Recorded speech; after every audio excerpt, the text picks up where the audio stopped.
What happens when a billionaire laughs at a cleaning lady's son, only for the boy to shut down an entire boardroom with 9 different languages?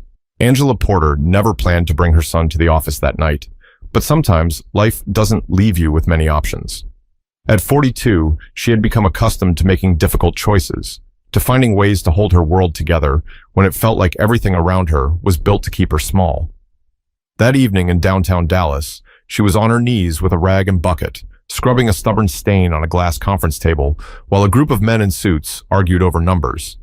Her 13-year-old son, Caleb, sat quietly in the corner with a notebook balanced on his knees. The executives hardly noticed him when they walked in earlier. To them, he was just the cleaning lady's kid, tagging along because his mother couldn't afford a babysitter. But Angela saw every flicker of his eyes, the way he absorbed every word flying across that boardroom. Caleb wasn't doodling in that notebook. He was writing down words in Spanish and then translating them into French. It was his own game, something he did when bored, though he never liked to call it a game. For him, languages weren't a pastime. They were a lifeline. Angela straightened her back for a moment, stretching her aching shoulders as her eyes wandered to the men seated around the polished table. They were hosting a guest, Omar Al-Karim, a man whose wealth stretched across continents. The way the executives leaned forward when he spoke told her everything. They needed him more than he needed them. Angela had been cleaning offices for nearly 20 years. She'd seen deals fall apart, voices raised, champagne popped when contracts were signed. But this night felt different. The suits were sharper, the tension thicker. She tried to move silently, but no matter how careful she was, she could feel the weight of being the invisible one in the room. "Angela," one of the men said absent-mindedly as she wiped fingerprints from the glass door. "Could you come back later? We've got a delicate discussion going on." She forced a polite smile. "I'll stay out of the way, won't take long." Caleb shifted in his seat, sensing the dismissiveness behind the man's voice, but Angela gave him a small shake of the head. "Don't start." She taught him to pick his battles, and usually he listened. The meeting stretched on. Voices rose and fell. Numbers were scribbled on whiteboards, contracts slid across the table. Angela felt the familiar ache of being invisible, even as she wiped right beside them. She was the shadow in the room, necessary yet unseen. But Caleb wasn't unseen. Not to everyone. At one point, one of the younger executives, his tie loosened and patience thin, glanced toward the boy in the corner. "So, what's the kid doing here?" His tone wasn't cruel, just careless, but it cut through Angela like glass. Before she could answer, Caleb lifted his eyes from the notebook. "I'm just listening," he said quietly. The men chuckled. Omar leaned back in his chair, his deep voice filling the room. "Listening? At 13, I was too busy trying to sneak out of class. You must be bored to death." Caleb hesitated, then added, "Not really. I understand most of it." The room broke into laughter. "Oh yeah?" The younger executive smirked. "And what exactly do you understand, kid?" Caleb's fingers tightened around his pen. He swallowed hard, but didn't look away. "I speak 9 languages." Angela froze. She wanted to grab his hand, hush him, keep him from being swallowed by their laughter, but the words were out, hanging in the air like a challenge. The suits erupted. Even Omar chuckled, shaking his head. 9 languages? He repeated, amused. "You must mean 9 video games." Caleb's ears burned, but he didn't flinch. "No," he said firmly. "Languages." Angela's heart pounded in her chest. She had seen this look in her son before, the mixture of fear and defiance. It was the same look he had when kids at school mocked him for reading dictionaries during lunch. She prayed silently he wouldn't embarrass himself further, but a part of her, the mother who had watched him study late into the night, wanted to see where this would go. But none of them, not even Angela, could have imagined what would happen next. The laughter in the room carried weight. It wasn't cruel in the sharpest sense, but it had that edge of superiority that made it sting. Angela could feel her cheeks warm, as though their chuckles weren't just at her son, but at her too. She kept wiping the glass door, her cloth moving in circles that grew tighter and tighter, hoping Caleb wouldn't push back. But Caleb was different from other kids. He didn't shrink under attention. He never had. The younger executive leaned forward with a grin, resting his chin in his hand. "All right then, Caleb, 9 languages, huh? Which ones? Don't tell me Pig Latin counts." Angela opened her mouth, ready to intervene, but Caleb spoke first. English, Spanish, French, Mandarin, Arabic, Russian, German, Italian, and Portuguese. His voice trembled at the start, but steadied as he listed them. Omar's thick brows rose, a smirk tugging at the corner of his mouth. That's impressive for a boy your age, if it were true. But 9 come now. The room filled with small laughs again, muffled coughs to hide smirks. Angela felt each sound like a jab to her ribs. She wished she could make him stop, pull him out of the spotlight, but Caleb sat taller, his dark eyes locked on Omar. Say something then, another executive teased. Come on, prove it. Angela finally spoke up. He doesn't need to prove anything to anyone. Her voice carried more steel than she intended, but she didn't care. Caleb was her son, not some circus act. Omar's gaze softened for a split second as he looked at her, then turned back to Caleb. She's right. You don't need to, he said, though his tone still carried amusement. But if you can, even just a phrase or two, well, that would be remarkable. Caleb glanced at his mother. She shook her head gently, trying to protect him from humiliation. But Caleb had already decided. ¿Cómo está su noche? He said suddenly, his Spanish smooth, his accent sharp and quick. The younger executive blinked, then chuckled again. Okay, Spanish. Half the kids in Texas can manage that. Without missing a beat, Caleb switched. Je pense que vous ne me croyez pas, mais je vais continuer quand même. The room quieted slightly. His French was clear, each syllable precise. Before anyone could react, Caleb's voice shifted again, this time rolling in tones that none of them could follow. Wan Shang Hao, Hangao Sing Jiandao Nimen. Mandarin flowed from his mouth, the characters shaped cleanly in the air. Angela's cloth stilled against the glass. She wasn't surprised, not really. She'd heard him practice enough at home, but hearing it land in this space among men who thought so little of him made her chest tighten. The executives exchanged glances. Some leaned back, blinking. Omar tilted his head, his smirk fading into something closer to curiosity. Then Caleb looked directly at him and spoke in Arabic. Minasehel and Tadhak, lakin lace minasehel and tufham. It's easy to laugh, but it's not easy to understand. The air in the room shifted. Omar straightened in his chair, his expression unreadable now. Angela felt her knees weaken, though she stood still, not daring to move. One of the executives broke the silence with an awkward laugh. That's enough, right? Kid's got a few tricks. His tone carried the thinness of someone trying to regain control of a room that no longer belonged to him. But Caleb wasn't finished. Russian tumbled out of his mouth next, thick and confident, followed by German clipped with precision, then the soft flow of Italian. He ended with Portuguese, his voice steady, almost casual, as if this weren't extraordinary at all. By the time he stopped, the room had gone silent again, truly silent. Angela realized she was holding her breath. She let it out slowly, her chest aching. Omar leaned forward, elbows on the table, his eyes fixed on Caleb. His laughter was gone. His smile, too. What replaced them was harder to read. Part amazement, part disbelief, part something else Angela couldn't quite name. Who taught you? Omar finally asked. No one, Caleb replied. Books, online videos, talking to people when I could. I like learning. The executives looked at one another, their amusement completely drained now. Angela could feel their shift, that sudden discomfort when arrogance collapses into shame.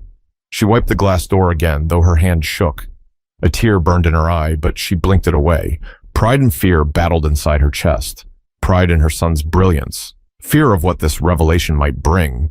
But this was only the beginning of the surprise, because Omar wasn't done questioning him yet. For a moment, no one moved. The silence after Caleb's last word stretched across the conference room like a cord pulled tight. Even the sound of Angela's rag rubbing against the glass seemed too loud. Caleb sat there, small against the backdrop of gleaming leather chairs and shining suits, but somehow he carried the room now. Omar was the first to break the stillness. He leaned back in his chair, his hand brushing over his beard as his eyes stayed locked on the boy. 9 languages, he repeated softly, but this time there was no hint of laughter in his tone. And you're only 13? Yes, sir. Caleb's voice was steady, though Angela could see the way his fingers tapped nervously against the notebook in his lap. Angela wanted to step in, to end it, to protect him from more questions. But something in Omar's face told her this wasn't mockery anymore. It was something deeper. One of the executives finally spoke, his voice tight. It's impressive, but let's be honest here. Anyone can memorize a few phrases. It doesn't mean he's fluent. Caleb looked at him. Do you want me to translate your notes on the whiteboard? Or maybe the Arabic portion of your contract draft? His words were calm, direct, without arrogance. The man shifted uncomfortably, glancing at the board where terms and numbers sprawled in English and shorthand. That's not necessary, but Omar interrupted, his tone sharp. Yes, let him. Angela's stomach clenched. She wanted to protest, but Caleb was already standing, his small frame crossing the room toward the whiteboard. He picked up a marker with a confidence that startled her. He scanned the writing quickly, then spoke in Arabic, translating line by line into flawless English. His accent carried the weight of practice, not mimicry. Angela's throat tightened. She remembered nights when Caleb stayed up with his old laptop, the glow of the screen lighting his face as he repeated words over and over, sometimes whispering in the dark so he wouldn't wake her. She had scolded him once, worried it would ruin his health, but he only smiled and said, "It's fun, Mom." Now here he was, proving it to men who never would have believed him otherwise. The executives stared, their expressions shifting from skepticism to shock. The man who had doubted him earlier rubbed his forehead, as if struggling to process what he was seeing. Omar clapped his hands once, a sharp sound that made Caleb pause. Enough, he said firmly. I believe him. Angela's breath left her in a rush, part relief, part disbelief. Omar rose from his chair, walking slowly toward Caleb. The air in the room felt charged, every pair of eyes following his steps. He stopped in front of the boy, studying him closely. You remind me of someone I once knew, Omar said finally. His voice was quieter now, more personal. A boy in my village. He learned English before anyone else, from old tapes. Everyone laughed at him, said it was a waste of time. Years later, he was the one leading companies, traveling the world. No one laughed then. Caleb's lips parted slightly, but he didn't speak. Angela felt her heart swell and ache at the same time. She had always known her son was extraordinary, but hearing someone like Omar recognize it gave that truth a weight she never could. Still, the pride was laced with fear. She wiped her hands on the rag, her mind racing. People like Omar didn't just notice talent, they wanted to use it. I have to ask you, Omar continued, his voice soft but insistent.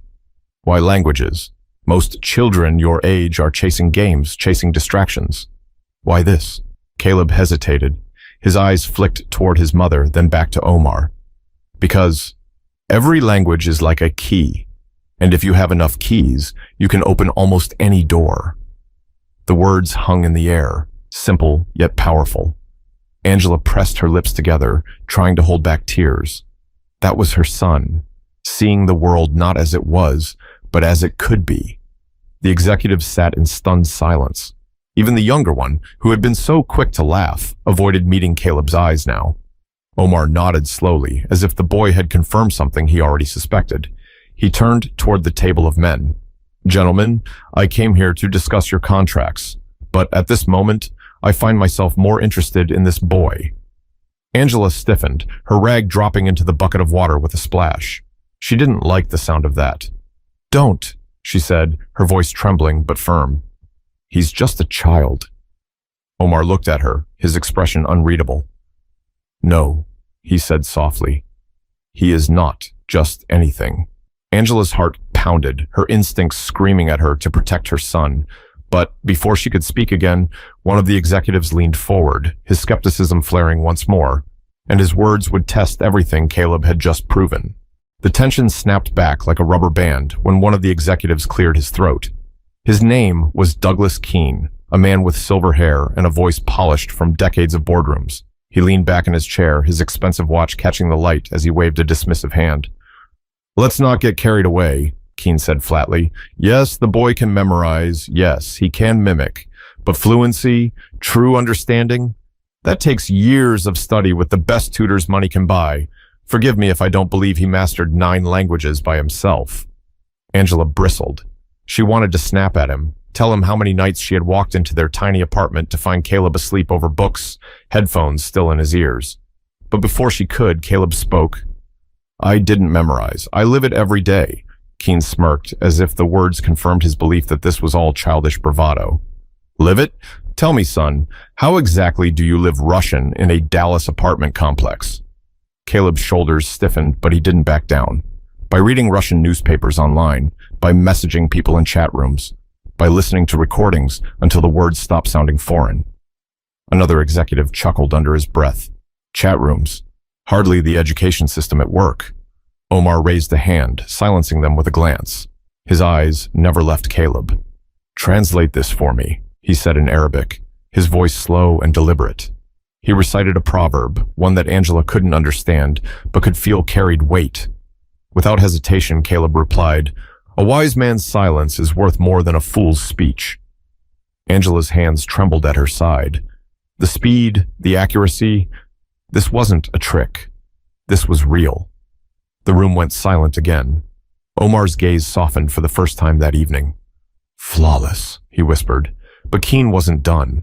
He leaned forward, his elbows resting on the table. So he can parrot back what he hears. That's a party trick. Does he understand culture, idioms, humor, real depth? Angela wanted to scream at the man, but Caleb simply smiled faintly, then switched to German. His words came crisp, precise, and when he reached the punchline of a joke, his timing was perfect.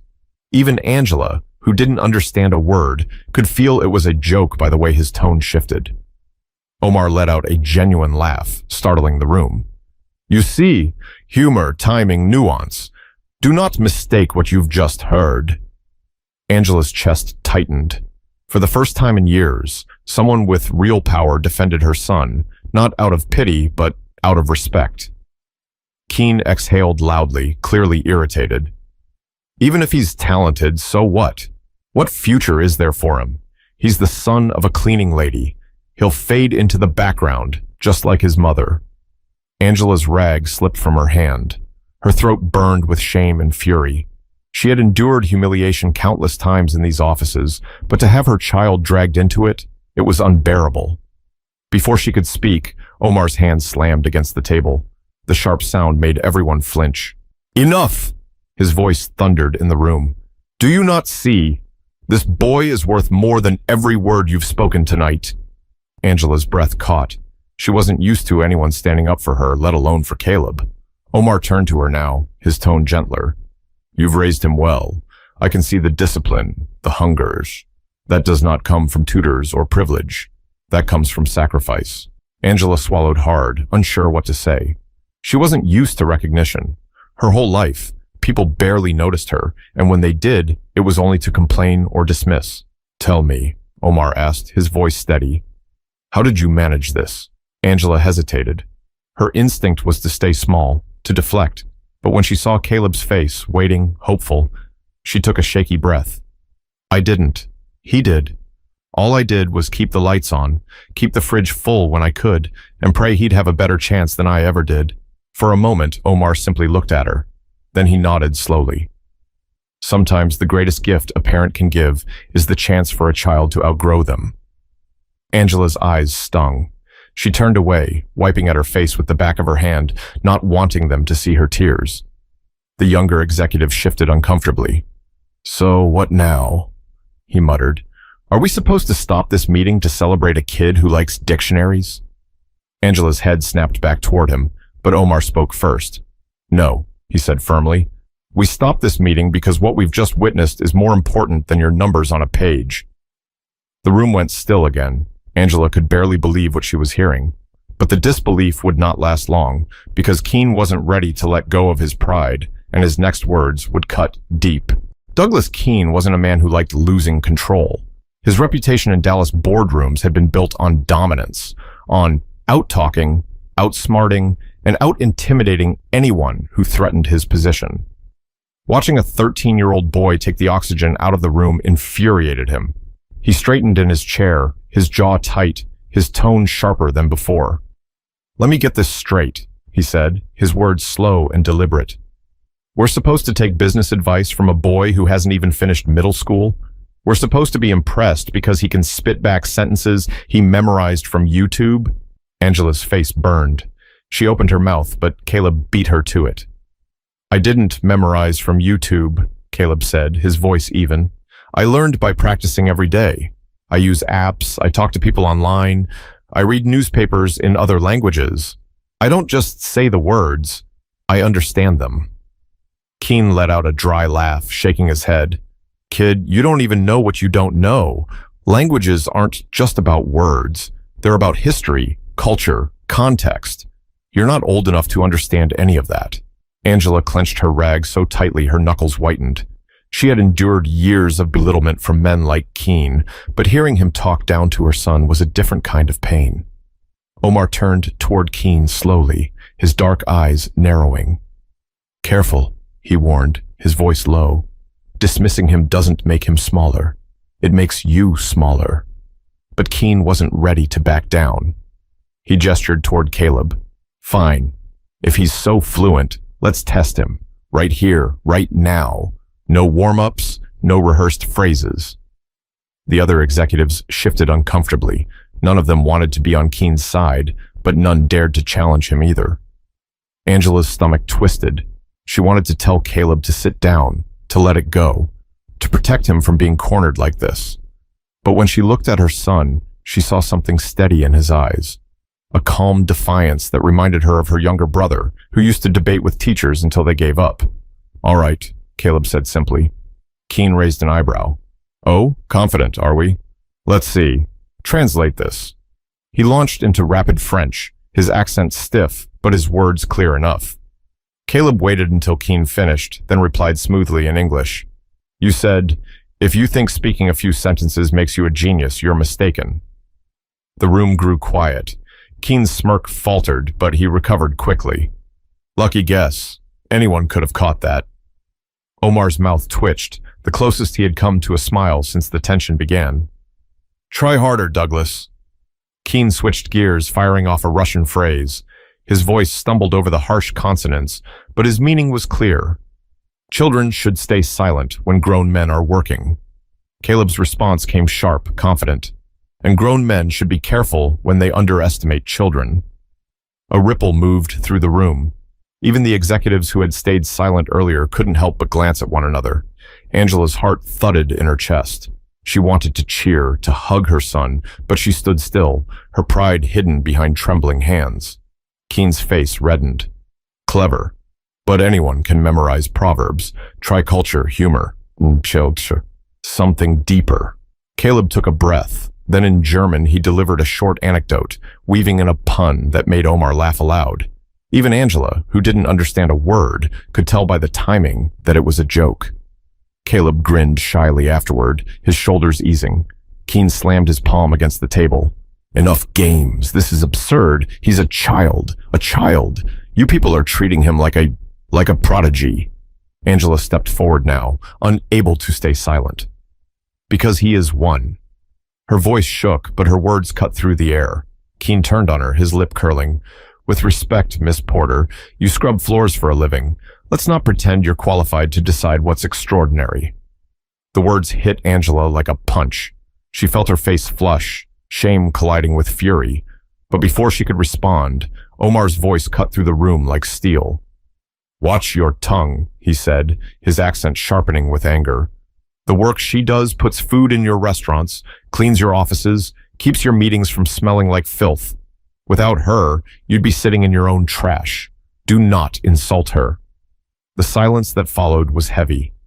Angela's throat tightened as tears pricked her eyes. For the first time in her life, someone had defended her in front of men who thought themselves untouchable. Keen leaned back, rattled but unwilling to show defeat. His eyes darted toward the other executives, searching for backup, but they avoided his gaze. Omar turned back to Caleb, his expression softening. You've shown more wisdom tonight than most men twice your age, he said, then with a glance at Angela. And that comes from more than talent. It comes from sacrifice. Angela swallowed hard.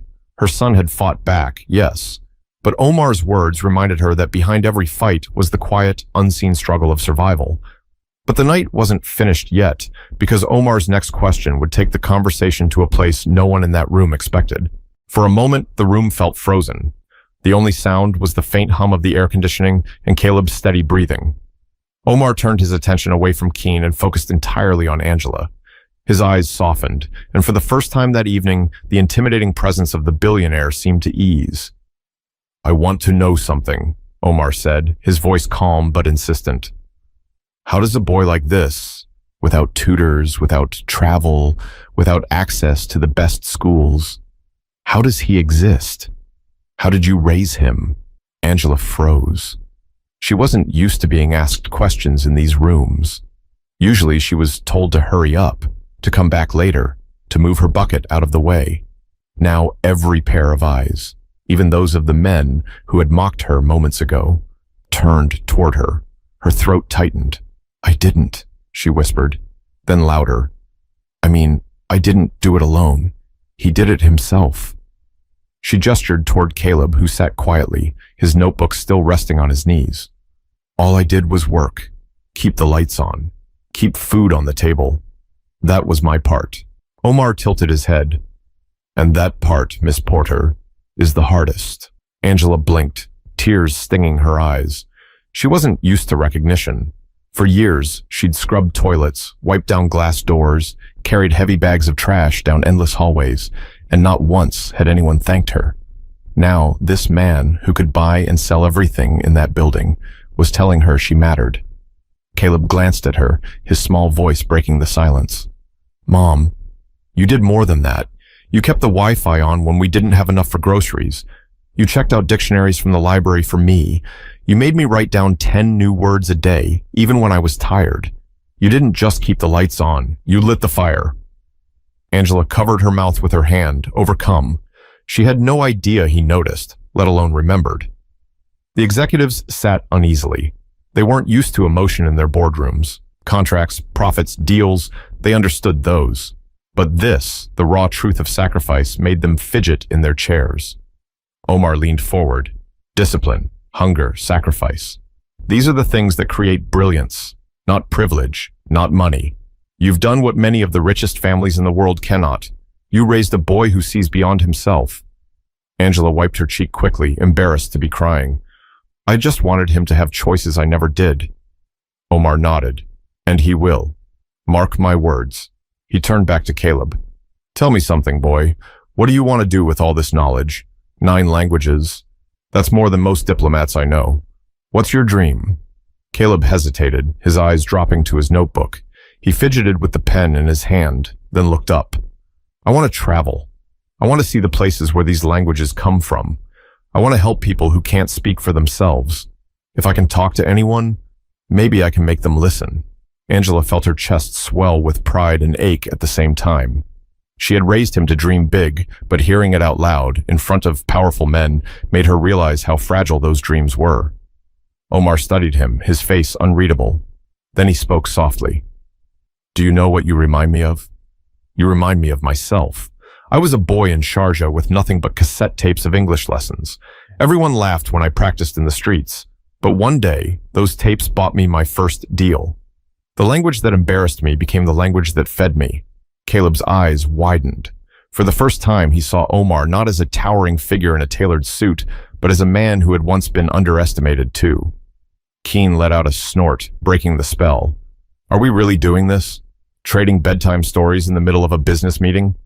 Omar's gaze snapped to him, sharp as a blade. "Yes, Douglas, because this boy's story is more valuable than your numbers." Angela could see the humiliation on Keen's face, but for once she didn't care. Omar turned back to Caleb. "What you've done already is extraordinary. But the question is, what happens next? How will you use it?" Caleb swallowed hard. "I don't know. I just know I can't waste it." The boy's words lingered in the air. Even the executives, uncomfortable as they were, seemed unable to deny the truth of them. Angela exhaled shakily, realizing something had shifted. For years, she had walked into rooms like this invisible. Tonight, her son had made her visible. But the shift wasn't over yet, because Omar's next move would leave everyone wondering what kind of future Caleb and Angela might step into after this night. The air in the room had changed completely. What started as a meeting about numbers and contracts had turned into something no one could have predicted. Angela stood near the glass wall, still clutching her rag, but she no longer felt invisible. Her son had changed that. Omar stepped closer to Caleb, studying him with an expression that carried both admiration and calculation. "You have a gift," he said firmly, "not just for language, but for holding a room. Do you know how rare that is?" Caleb shifted in his chair, uncomfortable under the weight of so many eyes. "I don't know if it's a gift. I like learning. I like understanding people." "That is the gift," Omar replied. He turned, sweeping his gaze across the executives who still sat frozen. "Gentlemen, we spend millions hiring translators, consultants, negotiators. And here sits a boy who has taught himself to do what entire teams of professionals cannot. And you laughed at him." The silence that followed was heavy, almost punishing. Keen's face had gone pale, and the other men looked away, unable to meet Angela's eyes. Omar crouched slightly so he was eye level with Caleb. "One day, you'll decide where this takes you. Maybe politics, maybe business, maybe diplomacy. But promise me something." Caleb's brow furrowed. "What? Promise me you won't let small men with small minds convince you you're small too." Angela swallowed hard, her throat thick with emotion. She had wanted to say those very words to her son 1,000 times, but hearing them now, in this place, gave them a power she couldn't match. "I promise," Caleb said softly. Omar smiled faintly, then straightened. He looked back at Angela. "You've done more than raise a son. You've raised a force. Do not let anyone, including yourself, forget that." Angela's eyes filled, but she blinked quickly, refusing to let tears fall in front of these men. Instead, she squared her shoulders. "I won't." For the first time in years, she meant it. The executives shifted, restless, eager to return to business. But Omar wasn't finished. He placed his hand on the conference table and said, "This meeting is adjourned. We'll discuss contracts another day. Tonight, I learned something more valuable than your numbers. Brilliance is often hidden where people refuse to look." Angela's knees trembled. She wasn't used to moments like this, moments where the world seemed to flip upside down. She gathered her bucket, ready to slip out quietly, but Omar's voice stopped her. "Angela." She turned slowly. "If you ever doubt your worth again," he said, "remember this night. Remember who you raised." She nodded, her lips pressed tight to keep them from trembling. Caleb rose and walked to her side, sliding his hand into hers. His palm was sweaty, his fingers small, but his grip was steady. As they left the boardroom, Angela felt something she hadn't in years. Pride that reached deeper than exhaustion, deeper than shame. For once, she wasn't just the cleaning lady. She was the mother of a boy who had silenced a room full of powerful men. Down the hallway, away from the glass walls and leather chairs, Caleb whispered, "Did I embarrass you?" Angela stopped walking, turned to him, and crouched so they were face to face. "Embarrass me?" She shook her head fiercely.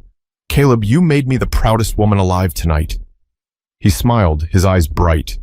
Angela wrapped her arms around him, holding him tight, knowing that one day the world would try again to tell him he was small. But tonight, he had proof that he wasn't. And maybe, just maybe, she had proof too. Because the truth was simple. Greatness doesn't always come from wealth, status, or privilege. Sometimes it comes from a boy in the corner of a boardroom, holding a notebook, daring to speak up. And sometimes it comes from the mother who cleaned those rooms long enough to give him the chance. Life's lesson here is clear. Never measure someone's worth by their circumstances.